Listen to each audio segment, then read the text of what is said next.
লোকসভা ভোটে নির্ঘণ্ট প্রকাশ হওয়ার আগেই রাজ্যে এসেছে কেন্দ্রীয় বাহিনী এবং এখন যেমনটা জানা যাচ্ছে যে এপ্রিলের শুরুতেই রাজ্যে আরও ২৭ কোম্পানি কেন্দ্রীয় বাহিনী আসতে চলেছে। বিস্তারিত জানবো, কথা বলবো আমাদের প্রতিনিধি রুমা পালের সঙ্গে। রুমা, কি জানতে পারছো?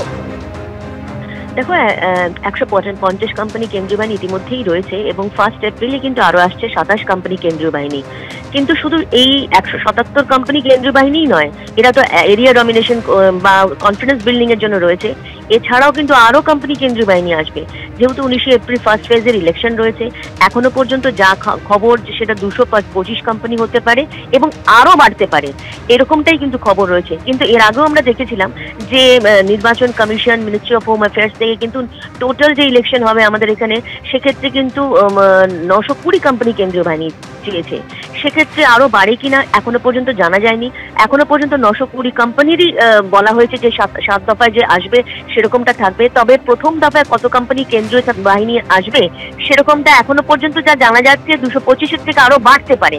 এবং কতটা বাড়বে সেটা অবশ্যই যখন ১৯ এপ্রিল যখন ইলেকশন হবে, অবশ্যই ২-৩ দিন আগে কিন্তু নির্বাচন কমিশন সেই ব্যাপারে কিন্তু শিলমোহর দেবে যে প্রথম দফায় কত কোম্পানি কেন্দ্রীয় বাহিনী থাকছে। কিন্তু এখন এপ্রিলের শুরুতেই কিন্তু আরো ২৭ কোম্পানি কেন্দ্রীয় বাহিনী আসছে, অর্থাৎ ১৭৭ কোম্পানি থাকছে। সেটা এরিয়া ডমিনেশন, কনফিডেন্স বিল্ডিং এবং মার্চের প্রথমের দিকে দেখেছিলাম যে 1 মার্চ থেকে 7 মার্চ পর্যন্ত কিন্তু ১০০ কোম্পানি, তারপরে ৫০ কোম্পানি কেন্দ্রীয় বাহিনী আসে। এবার আবার ২৭ কোম্পানি কেন্দ্রীয় বাহিনী রাজ্যে প্রবেশ করছে, অর্থাৎ আরো বেশি কোম্পানি কেন্দ্রীয় বাহিনী আসবে এবং প্রথম দফার ক্ষেত্রে আমরা দেখতে পাবো যে আরো এর থেকেও কিন্তু কেন্দ্রীয় বাহিনী আরো বাড়ছে। ধন্যবাদ রুমা।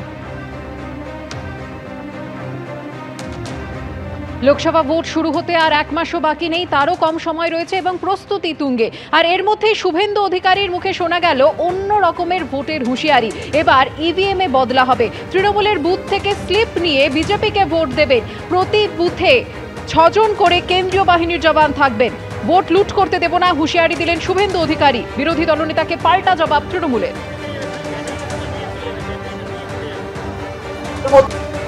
এবং তার পুরো টিমকে, কারণ কোন কাজ কেউ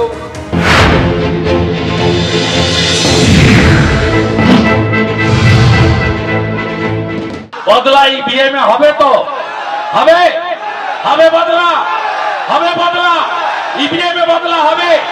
আর যারা সরাসরি করতে পারবেন না, চাপ আছে, তো পুলিশের মিথ্যা মামলা আছে, আপনারা স্লিপ নেবেন ওদের কাছ থেকে, ওদের বুথ থেকে স্লিপ নেবেন, চোখ মারবেন আর ভিতরে ঢুকে ভোটটা দিয়ে দিবেন।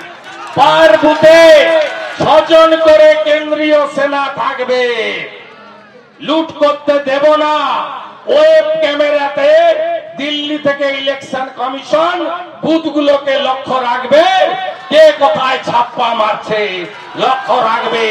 এবারের ভোট অন্যরকম হবে।